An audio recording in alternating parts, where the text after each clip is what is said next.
चलिए तो आज हम स्टार्ट करते हैं हमारा सेकेंड यूनिट। ठीक है। एक और चीज जो कि आप लोगों को बताना जरूरी है, जैसे कि हमने फर्स्ट यूनिट कंप्लीट किया तो उसमें सारा टॉपिक हमने वही पढ़ा जो उसमें मेंशन था, ठीक है ना।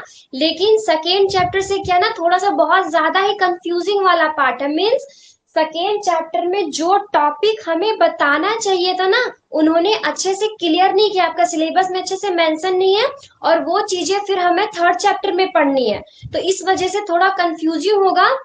तो आज हम टॉपिक से ज्यादा मतलब आज हम लोग पढ़ाई करेंगे, बट थोड़ा सा वो क्लियरिटी मैं आप लोगों को दूंगी कि कौन सा पार्ट हमें सेकेंड चैप्टर में अच्छे से कवर करना है एंड कौन सा पार्ट हमें थर्ड यूनिट में कंप्लीट करना है, ठीक है ना। तो थोड़ा आप लोग आज का क्लास अच्छे से देखिएगा, वरना फिर अगर कोई टॉपिक ऐसे वैसे सर्च करके पढ़ते होंगे तो उन्हें दिक्कत होगा। क्यों? क्योंकि बहुत ज्यादा थोड़ा सा कंफ्यूजिंग है। अभी आप लोग खुद भी देखना कि कितना ज्यादा कंफ्यूजिंग वाला पार्ट है यहाँ पे, ठीक है। तो आइए हम स्टार्ट करते हैं। हमारे सेकेंड चैप्टर का नाम क्या है? Summarization of data. और इसके अंदर हिंदी में इसे हम क्या कहेंगे? आंकड़ों का सारांश। अब हमारा समराइजेशन ऑफ डेटा तो हमारे सेकेंड चैप्टर का नाम है, यूनिट 2 का। इसके अंदर हमारे पास टॉपिक क्या आता है?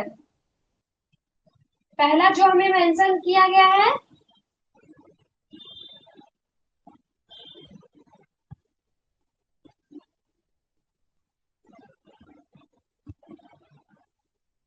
Descriptive statistics. तो क्या करें हम? ये टॉपिक पढ़ना स्टार्ट कर दें? बिल्कुल भी नहीं। हमें पहले तो ये जानना है ना कि सेकेंड चैप्टर हम क्यों पढ़े भाई। नाम क्या है, इससे हमें क्या समझ में आ रहा है, उसके बाद ना हम उसके अंदर का सब टॉपिक कवर करेंगे। कभी भी ऐसे नहीं करना है कि हाँ चैप्टर कुछ भी बोलेगा पढ़ो, नहीं। आप लोगों को आधा से ज्यादा मीनिंग चैप्टर के नाम से ही समझ में आएगा, चाहे वो कोई भी सब्जेक्ट हो। आपको चैप्टर का नाम से बेसिकली समझ में आता है, या फिर हम लोग को वो मोटिव पता चलता है कि हम लोग आखिर क्यों पढ़ रहे हैं ये वाला पार्ट, ये पूरा इसके चैप्टर का पूरा पार्ट क्यों पढ़ रहे हैं। तो अभी तक हमने फर्स्ट यूनिट में क्या क्या देख लिया? बेसिक सा डेटा क्या होता है, क्या उसका यूजफुल है, किस तरीके से हम उसे डिवाइड कर रहे थे। फिर डेटा हमने जाना कि बहुत ही इंपॉर्टेंट होता है, क्योंकि हर चीज तो हम लोग डेटा पे ही वर्क करते हैं ना। अभी भी बोलो तो मैं आपका इन्फॉर्मेशन रख रही हूँ, डेटा रख रही हूँ, आप भी मेरा डेटा रख रहे हो कि हाँ मैम इतने बजे क्लास लेंगी, इस सब्जेक्ट का क्लास लेंगी, इस तरीके से नोट मुझे प्रोवाइड करेंगी, इस तरीके की चीजें। तो हम लोग डेटा कलेक्ट करना सीखे कि किस किस मेथड, किस किस टूल्स के थ्रू हम क्या कर सकते हैं, अपने इंफॉर्मेशन को गैदर कर सकते हैं, ठीक है ना। इंफॉर्मेशन को गैदर करना या फिर उस पर एनालाइज करना, वर्क करना। हम लोग खुद से डेटा को पहली बार कलेक्ट कर सकते हैं या फिर किसी के कलेक्ट हुए डेटा पे वर्क कर सकते हैं। ये सारा हमने चीज समझा। अब हमें समझना है समराइजेशन ऑफ डेटा। अब मान लीजिए आपके पास डेटा है, आपने डिवाइड कर लिया, सब कुछ कर लिया। अब उसे क्या करना है? इस चैप्टर में समझा कि उसे समराइज करना है, ठीक है। क्या करना है? समराइज करना है। क्या करना है? डेटा को समराइज करना है। क्यों करना है हमें ये चीज? अब मान लीजिए मैं झारखंड का ही बात करती हूँ कि पूरे झारखंड में जितने भी पॉलिटेक्निक कॉलेज है, ठीक है, जितने भी पॉलिटेक्निक कॉलेज है, हर ब्रांच के स्टूडेंट का मैं आप लोगों को, मान लीजिए फर्स्ट सेमेस्टर भी, आप लोग फर्स्ट सेमेस्टर एग्जाम दिए ना, फर्स्ट सेमेस्टर का मैं मार्क्स आप लोगों को दूं। किस फॉर्म में दूं? हाँ, नाम ये है और इसका रोल नंबर ये है, इस तरह की चीजें मैं पूरा बोर्ड ही भर दूं। मान लो अपने पूरा आपके पास फाइल है, पूरा डेटा है, तो आप लोगों के पास बटा हुआ भी होगा। हाँ चलो, ये डेटा बटा हुआ है, इंफॉर्मेशन भी आपको मिल गया, हर एक चीज आपके पास है। तो अगर मैं उसमें से निकाल के पूछूं, जैसे कि यहाँ पे कौन है, नाम दीपक, पायल, सुशांत, पीयूष, ये सब का मुझे मार्क्स बताओ, तो क्या आप लोग मुझे मार्क्स बता पाओगे? बता भी दोगे तो कितना जल्दी बता पाओगे? अगर मैं आप लोगों को एक फाइल दूं जिसमें सारा डेटा आपको गिवन है, और पूरा यानी पूरा झारखंड के स्टूडेंट्स का डेटा गिवन है, और मैं आपको पर्टिकुलर एक स्टूडेंट का पूछूं, तो क्या आप लोग मुझे कितनी जल्दी बता पाओगे? आपको क्या लगता है मुझे कितनी जल्दी आप आंसर बता पाओगे? कोई भी बोलो। टाइम लगेगा ना। तो इसीलिए हम लोग समराइजेशन ऑफ डेटा कर रहे हैं कि डेटा को इस चैप्टर मतलब ये पूरा चैप्टर के अंदर में हम लोग सीखेंगे कि डेटा को हम लोग किस तरह कलेक्ट करते हैं, वो तो हमने सीख ही लिया था। उसको हम ऑर्गेनाइज कैसे करते हैं, मीन्स उसको हम कहीं पे स्टोर, मतलब कैसे डेटा को हम रखें ताकि हमें अच्छे से उसे विजुअलाइज करने में इजी हो, देखने में इजी हो, अंडरस्टैंड करने में इजी हो। कोई अगर मेरे से कुछ पूछे उस डेटा के अकॉर्डिंग या फिर उसके लिए तो मैं उसे तुरंत बता पाऊं। फॉर एग्जाम्पल मैं छोटा सा ही डेटा लेती हूँ, ज्यादा भी नहीं। अगर 50 स्टूडेंट, सुन लो, मैं अभी यहाँ पे 50 to 20 स्टूडेंट्स का बात कर रही हूँ। अगर हम लार्ज अमाउंट में डेटा ले तो सोचो क्या होगा। अभी मैं अगर 50 to 20 स्टूडेंट का ये लू, मान लो यहीं पे ही हमारे कोचिंग में अभी जितने भी कोई लिए होंगे सब्सक्रिप्शन, जो पढ़ाई कर रहे हो, यहाँ पे मैं टेस्ट ले रही हूँ, ठीक है। मान लीजिए फर्स्ट चैप्टर मैंने कंप्लीट कर दिया आपका, तो अब मैंने टेस्ट लिया। अब उस टेस्ट का मार्क्स मैंने नाम के साथ क्या क्या पूरे बोर्ड पे लिख दिया, जैसे कि इस तरह करके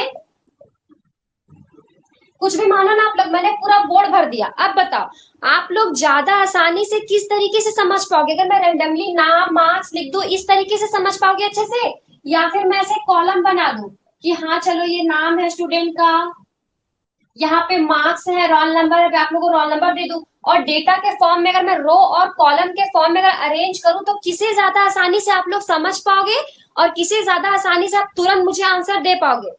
इस तरीके से ना। तो वही हम समराइजेशन में पूरा समझेंगे कि डेटा जब हमारे पास है तो उसको हम कैसे समराइज करते हैं, ठीक है, कैसे उसको हम अरेंज करते हैं। मोटिव समझ में आ गया हमारे इस चैप्टर का? बाकी स्टूडेंट कहाँ है? इतने कम आज ज्वाइन क्यों किए हो?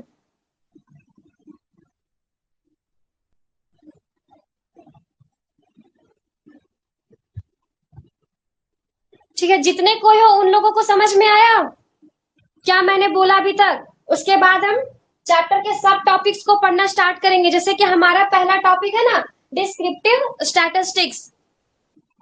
बताइए दीपक, पायल और सभी क्लियर है?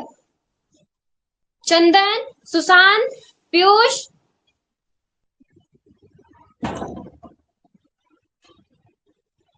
यस, ठीक है। अब देखिए डिस्क्रिप्टिव स्टैटिस्टिक्स होता क्या है। तो ये आपका पार्ट किस चीज का है? एक स्टैटिस्टिक्स का ही क्या है, एक ब्रांच है, ठीक है। जिससे हमें क्या पता चलता है, आखिर हम डिस्क्रिप्टिव स्टैटिस्टिक्स का यूज कहाँ करते हैं? तो डेटा को कलेक्ट करने के लिए, ऑर्गेनाइज करने के लिए, एंड समराइज यानी कि समराइज करने के लिए, and present data in simple and meaningful form में।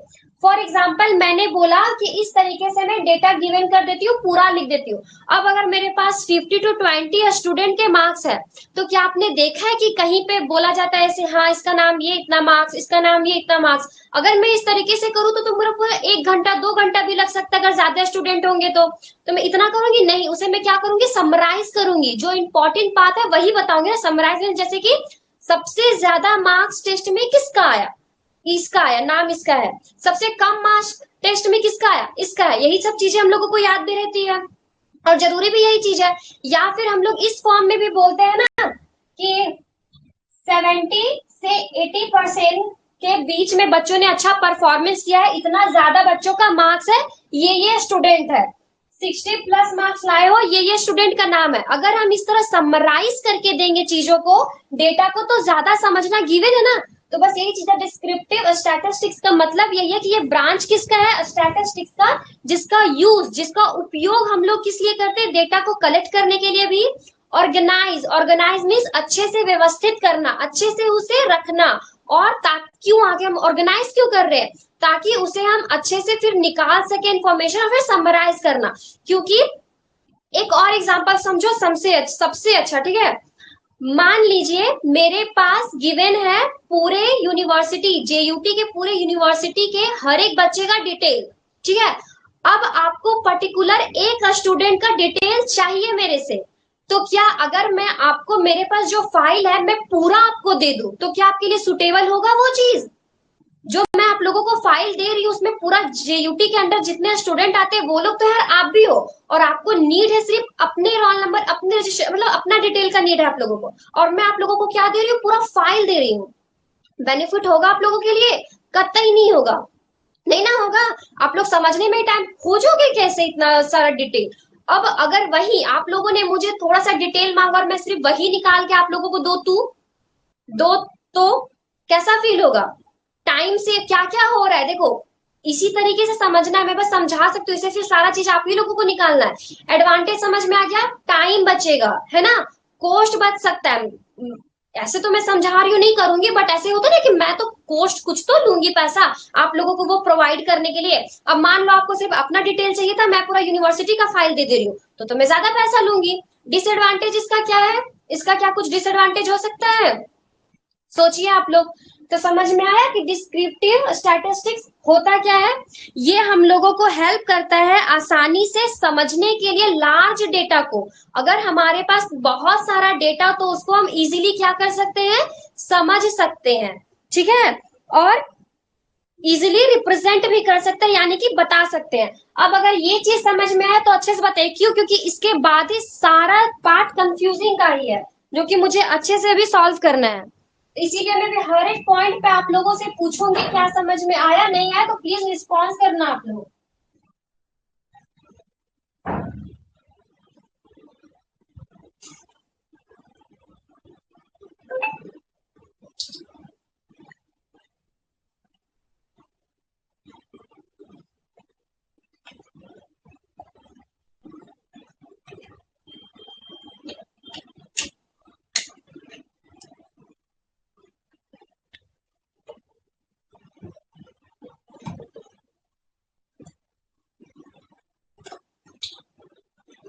समझ गए सभी, कोई समझ गया ना? यहाँ तक पार्ट क्लियर है? यहाँ तक का पार्ट क्लियर है ना सभी को? परमेश्वर, चंदन, सुशांत, पायक, दीपल, सॉरी दीपक, पायल। यस, ठीक है। चलिए, अब देखिए, जो हमारे पास यहाँ पे डिस्क्रिप्टिव स्टैटिस्टिक्स है उसको किस तरीके से बांटा जा रहा है उसे अच्छे से समझिए, ठीक है। इसे हम कितने पार्ट में डिवाइड कर रहे हैं? 3 पार्ट में। इसे ही आप लोगों को समझना, अगर ये समझ जाओगे तो पूरा चैप्टर ही समझना बहुत इजी हो जाएगा, और अगर यहीं पे कंफ्यूज रहेगा तो फिर कुछ किया नहीं जा सकता है।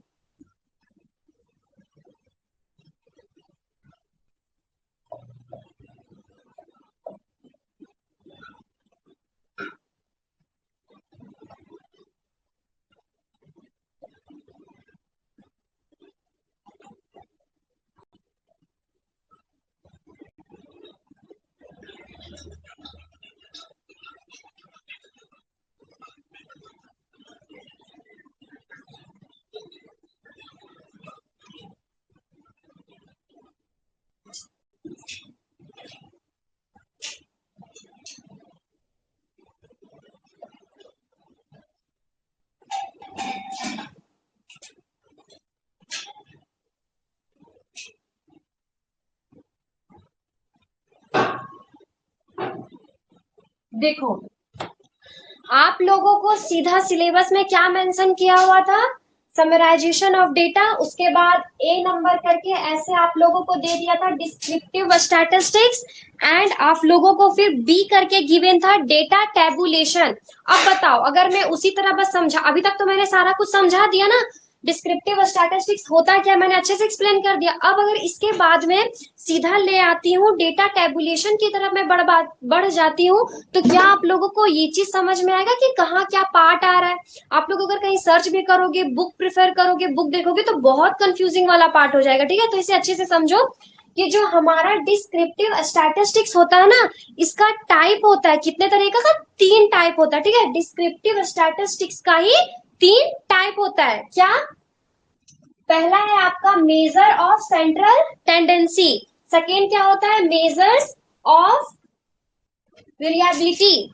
थर्ड में क्या है? Measures of frequency distribution. अब बताइए, क्या आपके सिलेबस में मेंशन है कि type of dis dis sorry descriptive statistics पढ़ो? नहीं, ये मेंशन नहीं है, इसका टाइप्स जानिए। बट अगर आप लोग ध्यान से अपना सिलेबस अभी चेक करो, अगर कॉपी में लिखा होगा या प्रिंट करके निकाला होगा, बुक सॉरी फोन में होगा पीडीएफ के फॉर्म में, तो देखो उसे। अभी आपको कहीं मेंशन नहीं किया कि टाइप है ये सब, और आखिर ये इसका टाइप है, हमें ये सेकेंड यूनिट में पढ़ना चाहिए ना, बट नहीं, उसने क्या किया, सारा आप ये जो तीनों चीज है वो आप लोग कहाँ पढ़ रहे हो? थर्ड यूनिट में पढ़ रहे हो। देखो, थर्ड यूनिट में साफ साफ आपका मेंशन है measures of central tendency, measure of probability, measure of frequency distribution. ये आपका कहाँ मेंशन है? थर्ड चैप्टर में मेंशन है।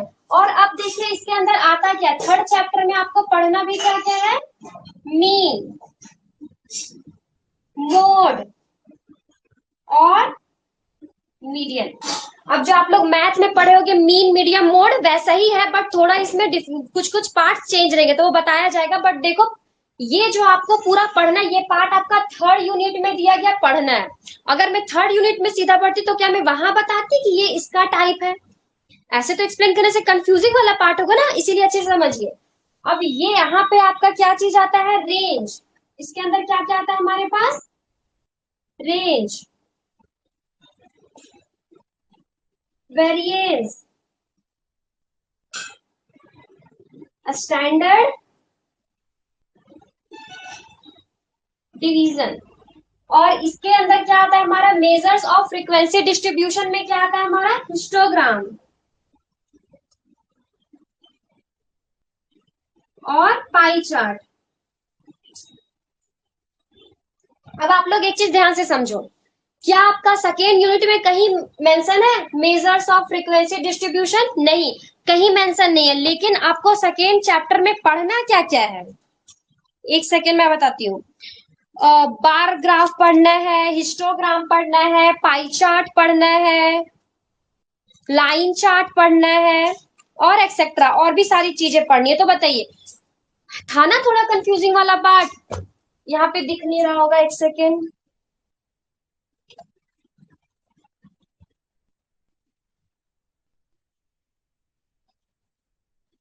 हिस्टोग्राम एंड पाई चार्ट दिख रहा है ना अब।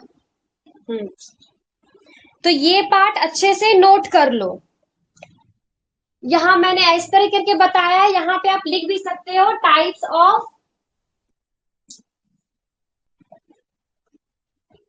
ऐसे करके। अब ये पार्ट अच्छे से आप लोग समझ लो, लिख लीजिए, उसके बाद फिर हम नेक्स्ट टॉपिक की ओर बढ़ेंगे। अब हमें नेक्स्ट टॉपिक पढ़ना है, क्या पढ़ना है, डेटा टेबुलेशन, जिसे हम फ्रीक्वेंसी टेबल के भी नाम से जानते हैं।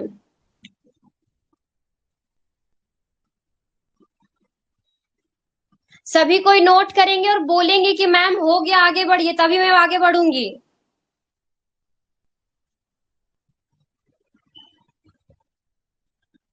और आप लोगों ने भी बताया नहीं, यूनिट वन के लिए आप लोगों को कहाँ तक पढ़ना है, सॉरी इंटरनल के लिए आप लोगों को कहाँ तक पढ़ना है, इंटरनल में कहाँ से आ रहे हैं क्वेश्चन।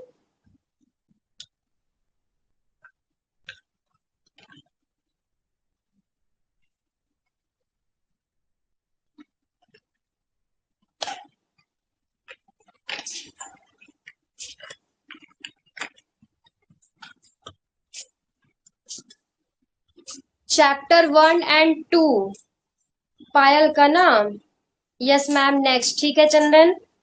पायल, फर्स्ट यूनिट तो हमारा कंप्लीट हो चुका है, बात रहा सेकेंड यूनिट का। तो मैं आप ट्राई करूंगी आपके एग्जाम से पहले नोट्स भी प्रोवाइड करने का और समझाने का।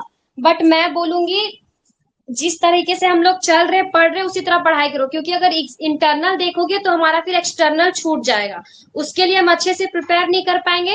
और जो मकसद है मैं ये पढ़ने का, मैंने पहले बताया था, ये थ्योरी पेपर नहीं है, ये आपका पूरा का पूरा प्रैक्टिकल ही। अगर अच्छे से देखो तो पढ़ लोगे थ्योरी जैसा, वो अलग बात है, बट ये पूरा का पूरा किस चीज पे बेस्ड है, प्रैक्टिकल पे बेस्ड है, ठीक है।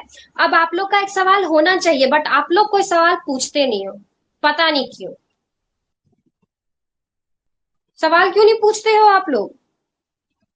अभी तक में हमने जो पढ़ा तो क्या वो हमारा प्रैक्टिकल है, कैसे है कि हमने सिर्फ थ्योरी पढ़ा, कोई बता सकते हो।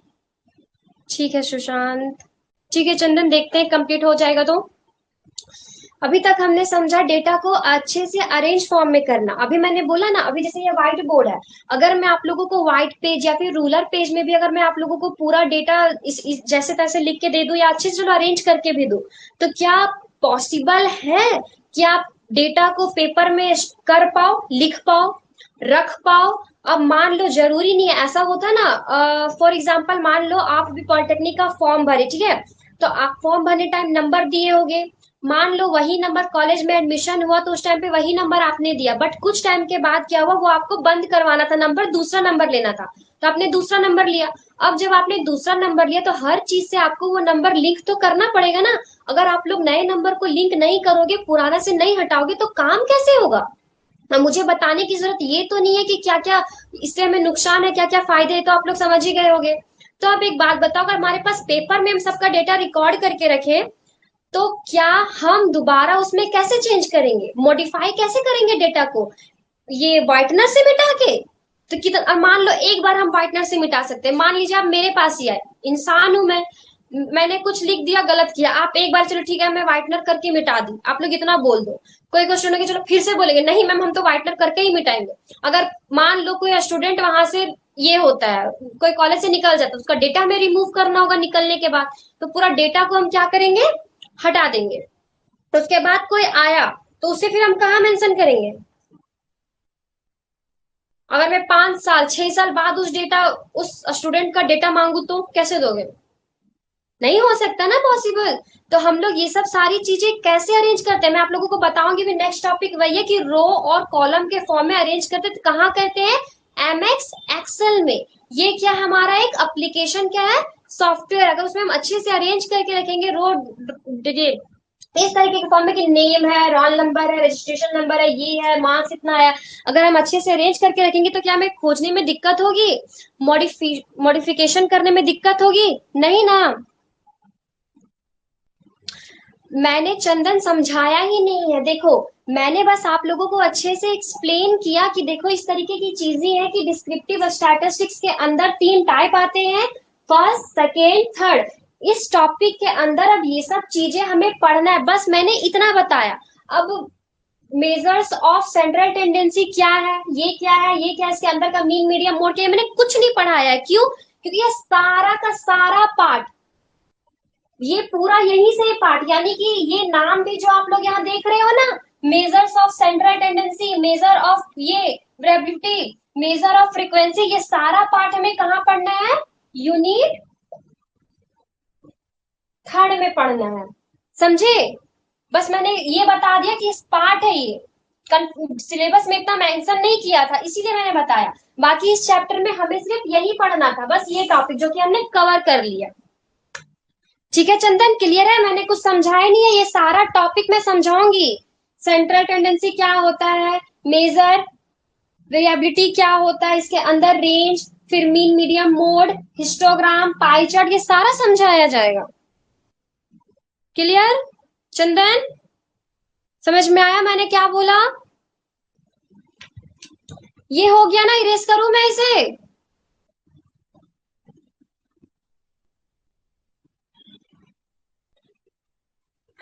आंसर करो आप लोग। चंदन क्लियर है, इरेज करूं मैं इसे, ठीक है।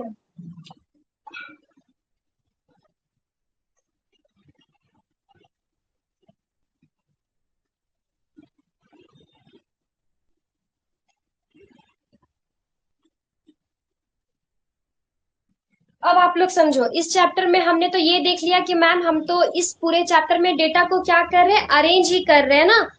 अरेंज क्यों कर रहे हैं, ताकि हम इसे आसानी से स्टोर भी कर सके, नया डेटा आए तो हम इसे रख भी सके, एडिट भी कर सके, कि मॉडिफाई कर सके, किसी भी डेटा गलत हो गया तो उसे सुधार सके, नया कुछ ऐड करना है तो हम ऐड कर सके। अब मान लो बोर्ड पे मैं ज्यादा से ज्यादा इतना ही लाइन कवर कर सकती हूँ ना, मान लो इतना ही हो सकता है, मान लो name, roll number, registration number, marks, कुछ और। अब मुझे रखना है पेरेंट्स का भी डिटेल, कि पेरेंट्स का क्या नाम है, तो मैं कहाँ से करूँ, बोर्ड को तो मैं खींच नहीं सकती ना, और कोई अलग अगर पेज में करूँ तो डिफिकल्ट है, बट अगर यही मैं एमएक्स वर्ड पे करूँ, एक्सेल में करूँ, तो सॉरी वर्ड में तो नहीं होगा, एक्सेल में होगा, तो इजी पड़ेगा वहां पे। अब हमारा सारा पार्ट पता है आपका, प्रैक्टिकल की चीज है, अभी जो भी हम देख रहे हैं कि मैं रो के फॉर्म में कर रही हूँ, कॉलम कर रही हूँ, आगे मैं बताऊंगी कि डेटा हम लोग इस तरीके से रिप्रेजेंट करते हैं कि कहाँ क्या है, देखना वगैरह भी आगे सारा चीज। तो ये सारा का सारा चीज हमें कहाँ करके देखना है, एमएक्स एक्सेल में देखना है, जो कि हमारा क्या है, एप्लीकेशन सॉफ्टवेयर है। आप लोग सिलेबस भी देख सकते हो, आपके सिलेबस में साफ साफ मेंशन है कि ये चैप्टर आपको इसलिए दिया गया है, जो ऐसे इस तरीके का लाइन होगा उसमें लिखा हुआ है कि स्टूडेंट्स को एबल होना यानी कि उसके अंदर क्षमता होना चाहिए ये सारी चीजों को एमएस एक्सेल में रिप्रेजेंट करने का। जो हम चीजें यहाँ पढ़ रहे हैं ना, थ्योरी तो चलो यहाँ है, बस प्रैक्टिकली इम्प्लीमेंट करना हमें कहाँ आना चाहिए, एमएस एक्सेल पे। ठीक है, सारी की सारी चीजें और कलरफुल चीजों से। तो जैसा आप लोग का टाइम अकॉर्डिंग होगा, आप लोग जैसे बोलोगे थ्योरी पार्ट तो मैं सारा यही कंप्लीट करा दूंगी और सारा समझा भी यही दूंगी। अगर आप लोग का रिस्पॉन्स रहता है, ज्यादा अमाउंट में बच्चे रहते हो, तो मैं प्रैक्टिकली भी अपने लैपटॉप में करके दिखा दूंगी। ठीक है, गूगल मीट या फिर जूम के थ्रू मैं आप लोगों को ऐड कर सकती हूँ और अपने लैपटॉप का स्क्रीन शेयर करके मैं बता सकती हूँ कि कैसे एमएक्स, वैसे तो और किन्हीं को आता होगा कि वो ऐप ओपन कैसे करते हैं, उसके बाद उसमें काम कैसे करें, उसमें हिस्टोग्राम कैसे बनाएंगे, पाई चार्ट कैसे क्रिएट करेंगे, रो टेबल कैसे करेंगे, उसमें डेटा एंटर कैसे करते हैं, डिलीट कैसे करते हैं। बेसिकली मैं यही सब चीजें ही सीखनी है। पूरा एमएक्स एक्सेल का हमें थोड़ा पार्ट यहाँ पे सीखना होगा कि कैसे क्या करते हैं। अभी आप लोग और देखना ना टॉपिक्स में साफ साफ यही चीज है कि बस सारा करने का आप लोग सीखो। और एक चीज इस चैप्टर में क्या सीखना था, कैसे करना है, मैं अगर आप लोग का रिस्पॉन्स रहेगा तो मैं अपने लैपटॉप से दिखा दूंगी, सिखा भी दूंगी। ये सब मैं सिर्फ आज बता रही हूँ ताकि हम नेक्स्ट डे से जब इस चैप्टर में पूरा जब पढ़ने लगे तो मैं सिर्फ पढ़ाऊंगी, बीच में फिर मैं कुछ बोलूंगी नहीं कि ये करना है वो करना है। आप पे अब डिपेंड करता है, अगर आप लोगों को जानना है प्रैक्टिकल देखना है तो फिर आप लोग रिस्पॉन्स करना, और अगर नहीं करोगे तो फिर जस्ट थ्योरी बता दिया जाएगा एंड नोट्स में प्रोवाइड कर दूंगी और फिर टाटा बाय बाय हो जाएगा। ठीक है ना। हाँ चंदन, अगर रिस्पॉन्स रहेगा तो जरूर मैं प्रैक्टिकल जरूर कराऊंगी, क्योंकि प्रैक्टिकल अब यहाँ पे एक चीज थोड़ा हटके बता, फिर अच्छे से पढ़ेंगे। फिर एक हम लोग यहाँ पे जानते हैं, एक सेकेंड,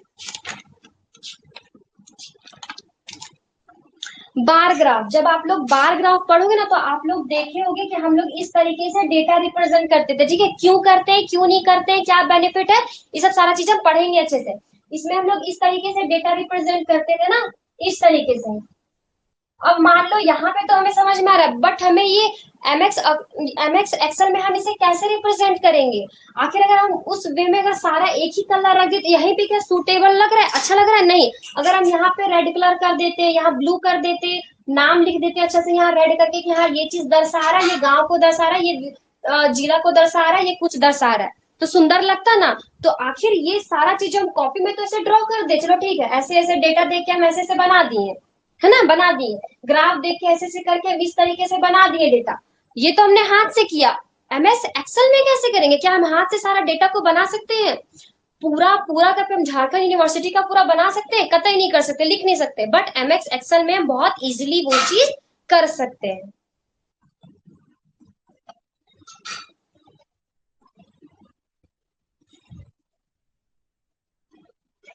नेक्स्ट टॉपिक क्या है हमारे पास, डेटा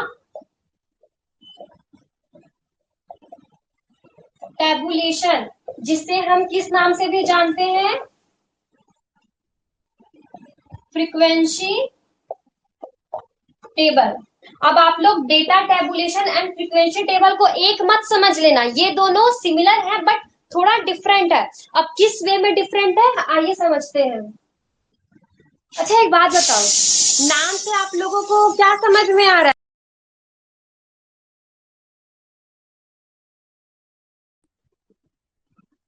नाम से आप लोगों को क्या समझ में आ रहा है कि डेटा टेबुलेशन यानी कि डेटा को हम लोग किस फॉर्म में रख रहे हैं, टेबुलेशन के फॉर्म में रख रहे हैं, यानी कि डेटा के फॉर्म में रख रहे हैं। अब क्या बेनिफिट है क्या नहीं है मुझे बार बार बोलने की जरूरत तो है नहीं, मैंने पहले बता चुका है कि अगर टेबल के फॉर्म में रखेंगे तो ज्यादा इजी है निकालना, ऐसे मैं रैंडमली रख दूंगी तो फाइंड करना ज्यादा इजी है।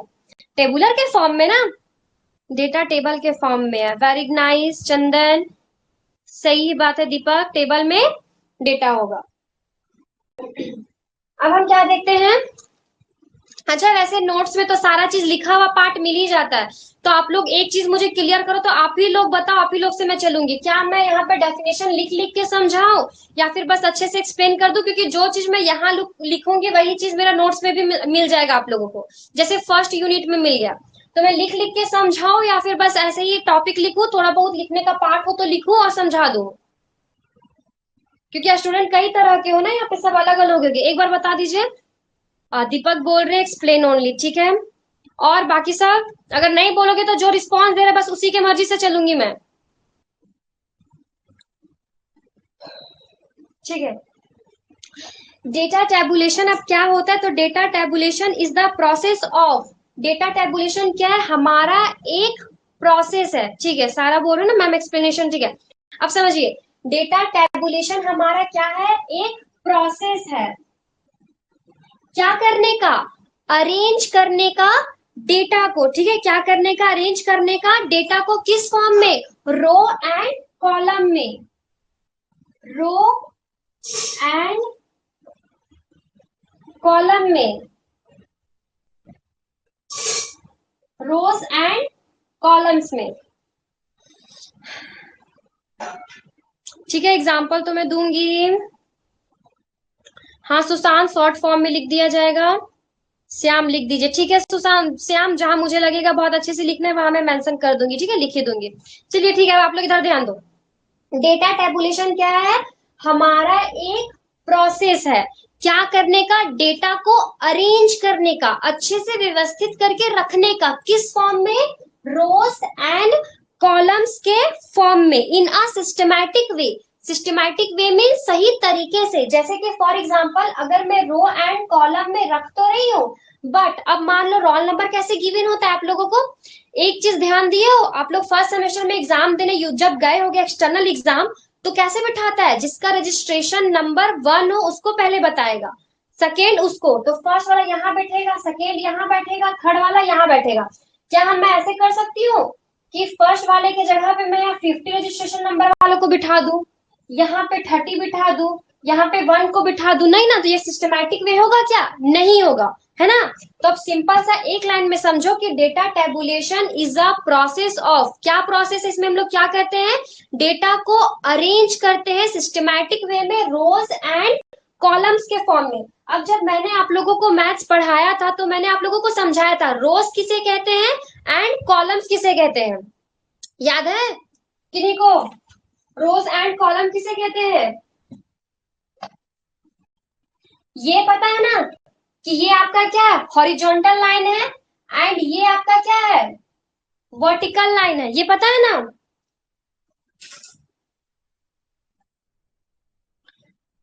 समझ गए कि डेटा टेबुलेशन क्या होता है। अब फ्रीक्वेंसी टेबल क्या होता है वो समझो। अब frequency table is a table, यानी कि फ्रीक्वेंसी टेबल हमारा एक ऐसा टेबल है जो हमें दिखाता है, क्या दिखाता है, shows how many times each value occurs in a data set. यानी कि आइए एग्जांपल से समझते हैं, ठीक है, एग्जांपल से आप लोग और अच्छे से समझ पाओगे।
अब यहां देखिए, वर्टिकल आर कॉलम्स, बहुत अच्छे दीपक, क्या आपने बोला, जो हमारे पास वर्टिकल होते हैं उसे हम लोग क्या कहते हैं, कॉलम, और जो हॉरिजॉन्टल होते हैं उसे रो से हम लोग रिप्रेजेंट करते हैं।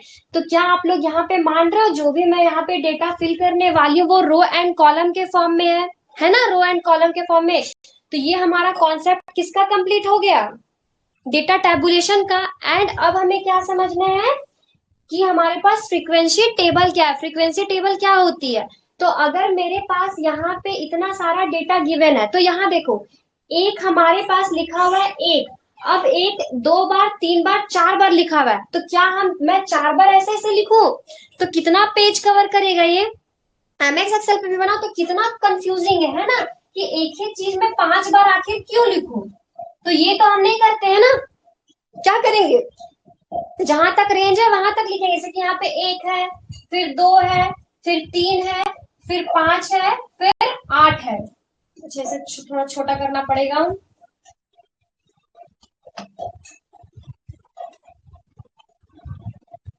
हमारे पास क्या है, 1 है, 2 है, 5 है, सॉरी 3 है, 5 है, इसे हटा देते हैं, और 8 है ना।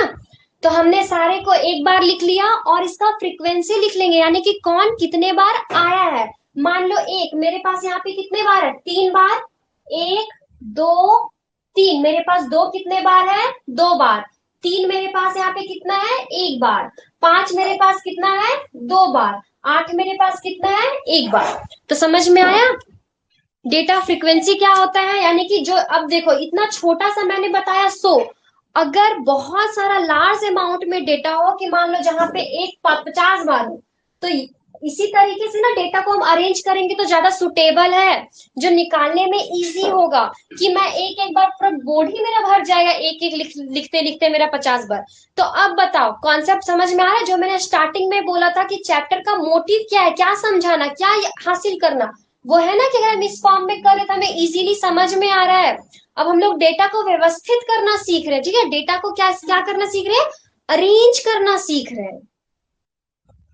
चलो अब बताओ, ऐसे आप लोगों को क्वेश्चन भी, आप लोग मान लो एग्जांपल दे रहे हो, मैंने इतना सब वहां पे लिख सकते हो कि यहाँ पे लिख दिए 1 अकर्स कितना time, 3 times. 2 occurs 2 times, 18 occurs 1 time, 5 occurs 10 time, same way। ठीक है। अब नेक्स्ट टॉपिक है हमारे पास रिलेटिव फ्रीक्वेंसी टेबल।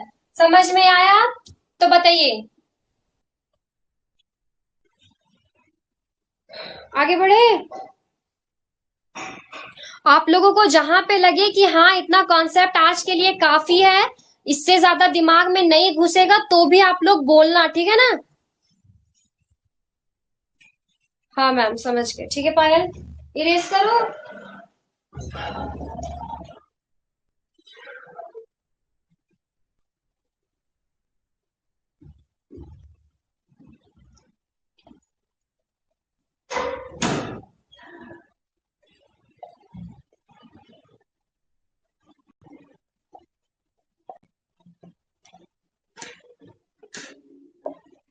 एक चीज और, मुझे जितना इस चैप्टर के बारे में बताना था वो सारा मैंने आज ही बता दिया। आप लोगों ने नोटिस किया होगा, जब मैं फर्स्ट यूनिट स्टार्ट की थी तो बीच बीच में थोड़ा थोड़ा बताती थी, बट सेकेंड अभी जब हमने स्टार्ट किया तो सारा पार्ट मुझे जो भी बताना था, जो मुझे लगा वो मैंने इसी में बता दिया। इसलिए ताकि अब हमने सारा चीज जान लिया ना क्या होता है क्या नहीं। अब मेरी बातों को आप लोग याद रखना, और अगर याद ना हो तो फिर से वीडियो को सुनना और याद रखना, ताकि अब आप लोग बताना। जब मैं, अब बस मैं सिर्फ टॉपिक लिखूंगी, अच्छे से समझाऊंगी, और सारा क्या होता है हम लोग को अब वो डेप्थ में जाना है कि कौन सी चीजें कैसे होंगे, टेबल फॉर्म में कैसे अरेंज कर रहे हैं, पाई चार्ट कैसे क्रिएट कर रहे हैं, उसका डायग्राम क्या है, बहुत कॉम्प्लेक्स चीजें हम लोगों को समझना है। तो मैं बीच बीच में अगर ये सब बोलती रहूंगी ना कि हाँ चैप्टर ये समझाना चाह रहा है, तो कंफ्यूजिंग पार्ट होता, इसलिए मैंने आज ही बोल दिया। अब हम क्या करेंगे, बस पढ़ना स्टार्ट करेंगे।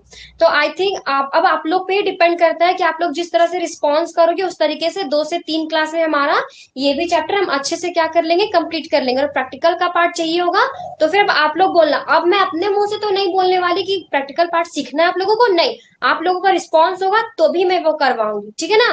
तो अब नेक्स्ट पार्ट से, हम नेक्स्ट क्लास से हम लोग क्या करेंगे, बस हम लोगों को टॉपिक पढ़ना है।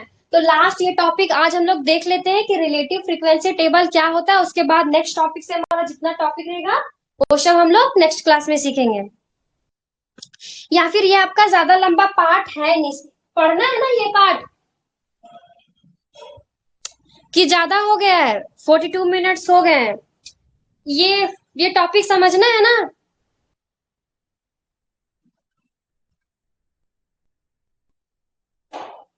ठीक है, तो ये टॉपिक हम लोग आज कवर कर ही लेते हैं, ठीक है। तो रिलेटिव फ्रीक्वेंसी टेबल होती क्या है।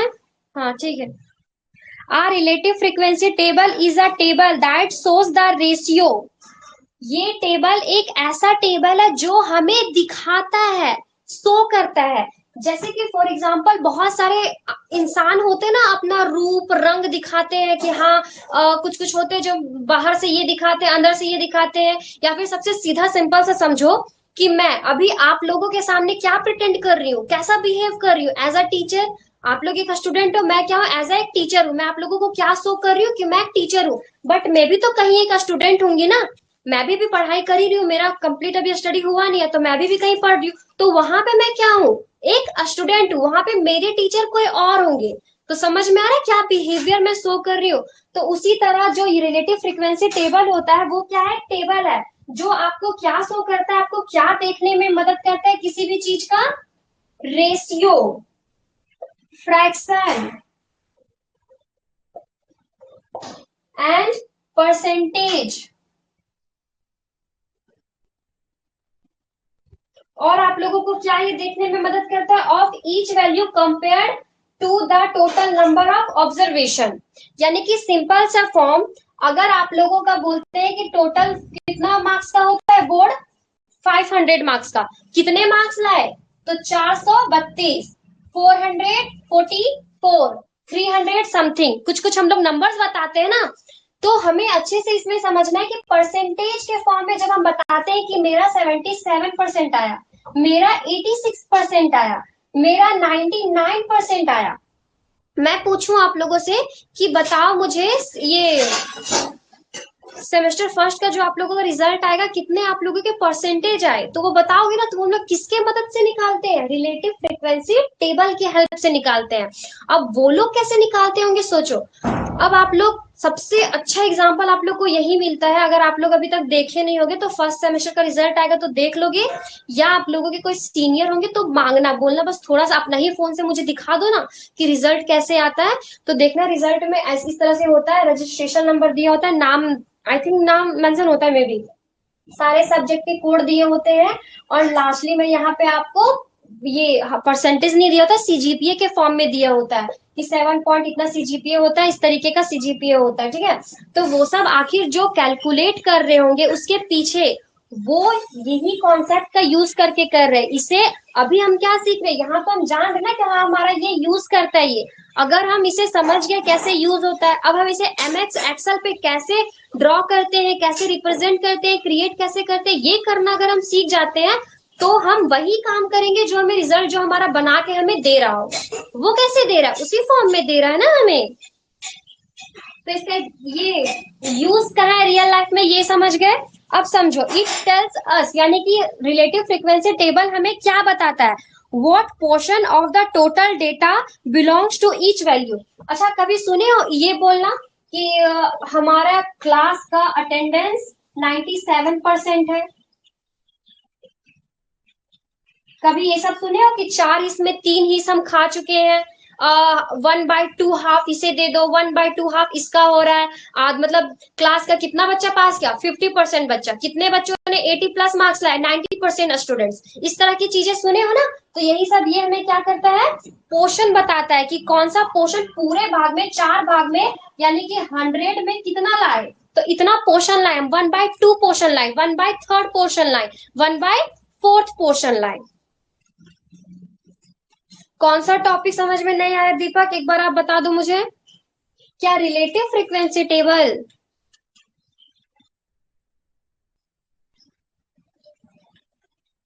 देखिए कुछ खास नहीं है रिलेटिव फ्रीक्वेंसी टेबल। आप लोगों क्या है, ये एक टेबल है, ठीक है। ये क्या एक टेबल है जो आप लोगों को शो करता है, यानी दिखाता है, बताता है, क्या दिखाता है, रेशियो के फॉर्म में आप लोगों को डेटा दिखाता है, ठीक है। यहाँ पे तो सारा खेल अभी डेटा का ही है ना। तो आप लोगों को किस फॉर्म में डेटा दिखाएगा, वो रेशियो के फॉर्म में डेटा दिखाएगा, फ्रैक्शन के फॉर्म में डेटा दिखाएगा, परसेंटेज के फॉर्म में डेटा दिखाएगा। अब जैसे कि परसेंटेज कैसे, तो मैंने बोला ना कि मेरा मान लो 10th में आया था 99%, 55%, तो ये आपका क्या दिखाया, परसेंटेज दिखाया। आपके क्लास में कितने बच्चे हैं जो अटेंड करते हैं क्लास, 55% करते हैं। आपने कितना रोटी खाया, कुछ और एग्जाम्पल, तो 1/2 खाया, 3/4 खाया। इस तरीके की चीजें हम बोलते हैं ना, जो हम फ्रैक्शन में डिनोट करते हैं, रेशियो में लिखते हैं, परसेंटेज में हमें जो वैल्यू मिलते हैं, वो ही पार्ट है हमारा रिलेटिव फ्रीक्वेंसी टेबल का। अब मैंने एक एग्जांपल दिया रिजल्ट का। आपको क्या लगता है जो आपके रिजल्ट बनाते हैं, आप लोग रिजल्ट देखना सीनियर का कैसे आता है, तो लास्ट में सीजीपीए मेंशन होता है। पहले तो हमारे टाइम पे परसेंटेज देता था डिप्लोमा में, बीटेक में भी सीजीपीए दे रहा है। आई थिंक सो आप लोगों को भी सीजीपीए कर दिया कि परसेंटेज देता है, मुझे याद नहीं, क्योंकि मेरा एक बार बात हुआ था मेरी जूनियर से, तो वो बोली थी कि मैम सीजीपीए हो गया है। बट आप लोग देख लेना किस फॉर्म में आएगा। तो वो लोग कैसे कैलकुलेट करते हैं, कैसे बताते हैं कि मान लीजिए हमारे पास 5 सब्जेक्ट है ना, 5 सब्जेक्ट है, हर सब्जेक्ट एक एक 100 का आ रहा है, यानी कि 5 सब्जेक्ट 500 मार्क्स का है या फिर 1000 मार्क्स है, तो वो लोग परसेंटेज कैसे फाइंड करते हैं, कैसे बता देते हैं कि आपका इतना परसेंटेज आया, कैसे दर्शाते, वो कैसे दिखाते, तो वही सारा चीजें हमारा क्या है, रिलेटिव फ्रीक्वेंसी टेबल है।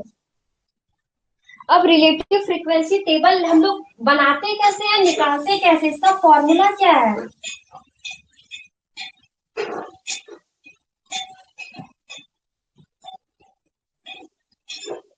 रिलेटिव,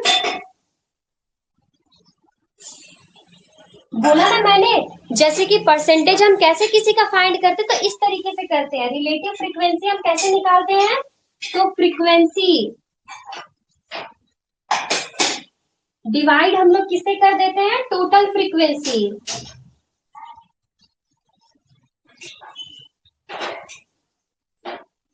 अब आप लोगों का क्वेश्चन हो सकता है कि ठीक है मैम, हमने तो फॉर्मूला जान लिया कि ये होता है, इम्प्लीमेंट कैसे करें, तो अभी मैं एक एग्जांपल समझाऊंगी, उससे समझ में आएगा।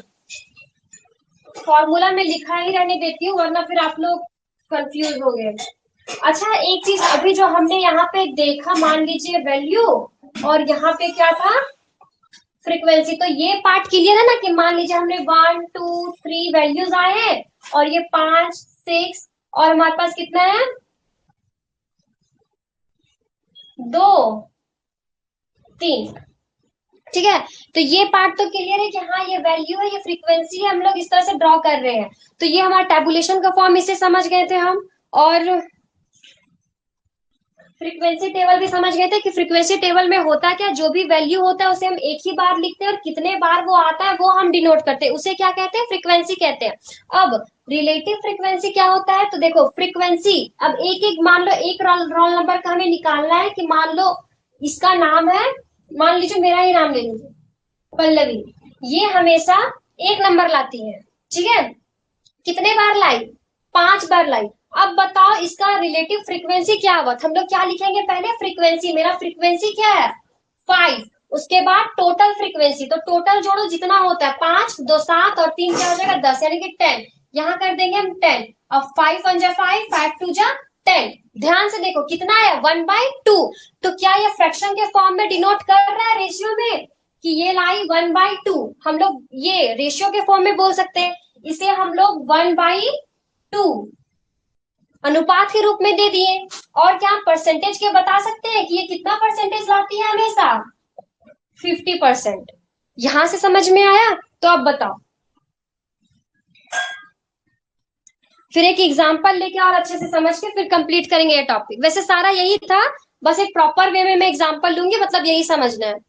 बताओ, दीपक, परमेश्वर, पायल, चंदन, श्याम, सभी को समझ में आया, क्लियर है?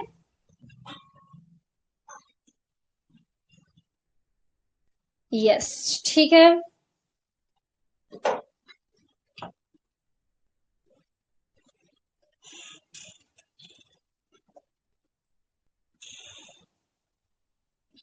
वैसे ये सब टॉपिक से क्वेश्चन आपके एग्जाम में आते नहीं है, बट अगर आते हैं तो मान लो क्वेश्चन दिया हुआ रहेगा, आप लोगों को यहाँ पे डेटा गिवन रहेगा, उसी तरीके से बोलेगा किसे आप लोग कन्वर्ट करो। जैसे कि फॉर एग्जांपल, एक सेकेंड, मान लीजिए 10 है, 20 है, 10 है, 50 है, 80 है, 20 है, ठीक है। वो फाइंड करने बोल देगा, find frequency, relative frequency mention करेगा या फिर फ्रीक्वेंसी। तो आप लोग कैसे निकालोगे, तो यहाँ वैल्यू लिखोगे, यहाँ पे फ्रीक्वेंसी लिखोगे, सारा नंबर एक साथ लिखोगे, फिर कितने बार क्या आया है वो लिखना है। उसके बाद रिलेटिव फ्रीक्वेंसी, जो मैंने फॉर्मूला यूज किया वो फॉर्मूला यूज करके बताना है। अगर वो बोले रेशियो के फॉर्म में बताओ, तो बता देना है कि 1/2 आया। सॉरी, जिस फॉर्म में वो पूछे, परसेंटेज में पूछे तो परसेंटेज भी निकाल सकते हो। कर सकते हो ना ऐसा? दो तरीके से आ सकता है, या तो ये देख के पूछेगा या फिर किया हुआ रहेगा, आपको बताना होगा।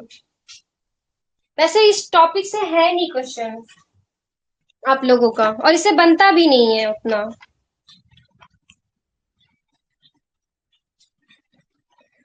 अब देखो, अगर हम ऐसे ही थोड़ा सा ले लेते हैं वैल्यू, तो क्या हम इस फॉर्म में दर्शा सकते हैं इसे, कि मान लो हमारे पास 10 है, 20 है, 30 है।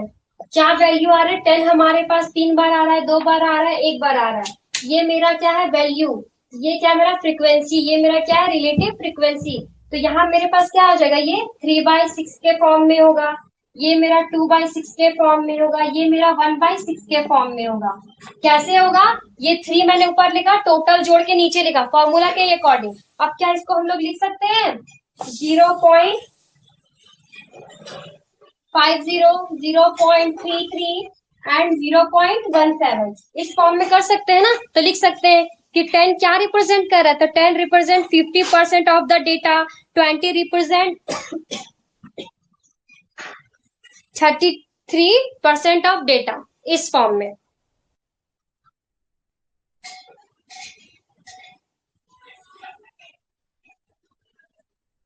अच्छा, हिंदी में बहुलक पढ़े हो? बहुलक,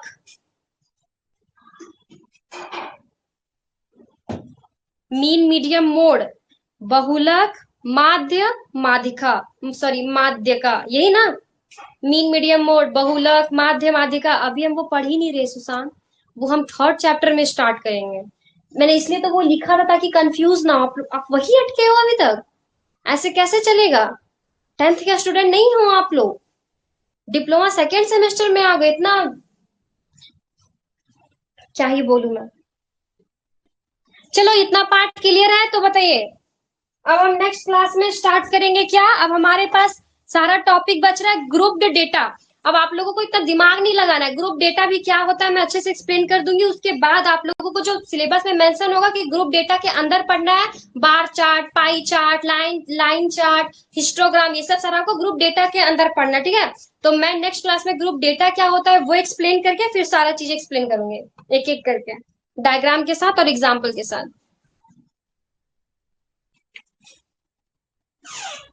10 में 3/6 कैसे आया? देखिए, यहाँ मैंने सिंपल लिखा, यहाँ देखो आप, ठीक है? ये डेटा गिवन है, तो हम यहाँ पे देख रहे हैं, यहाँ पे मेरा 10 से स्टार्ट था तो मैंने पहले 10 लिया। अब 10 कितने बार आया है इसमें? तो 1, 2, 3, 3 बार आया है, तो मैंने यहाँ क्या लिख लिया? 3 लिख लिया। उसी तरीके से 20 लिखा, 30 लिखा, जितने बार आया वो मैंने क्या लिख लिया? फ्रीक्वेंसी लिख लिया, ठीक है? उसके बाद इसका रिलेटिव फ्रीक्वेंसी हम कैसे निकालते हैं? तो जो ऊपर हम फॉर्मूला याद है रिलेटिव फ्रीक्वेंसी का? तो टोटल को जोड़ो, कितना होगा? 3 दो 5 और 1 6, तो सबका बाय में है, अब डिवाइड कर दो। मैंने जस्ट एग्जांपल के लिए समझाया था, ये चीज ऐसे करते हैं, अब सही मत मान लेना, कुछ कुछ चीजें मैंने रेंडमली ही लिखा है, बस समझाने के पर्पज से। समझ में आया श्याम? या फिर अगर बोलोगे तो नेक्स्ट क्लास में हम इसका प्रॉपर एक एग्जाम्पल के साथ में, कोई बात नहीं, टॉपिक समझ में आ गया ना क्या कहना चाह रहा है? एग्जाम्पल में नेक्स्ट क्लास में एग्जाम्पल से स्टार्ट करेंगे, ठीक है? पहले मैं एग्जाम्पल अच्छे से एक्सप्लेन कर दूंगी एक बार और पूरा लिख के, उसके बाद हम लोग फिर आगे बढ़ेंगे, ठीक है ना? ठीक है।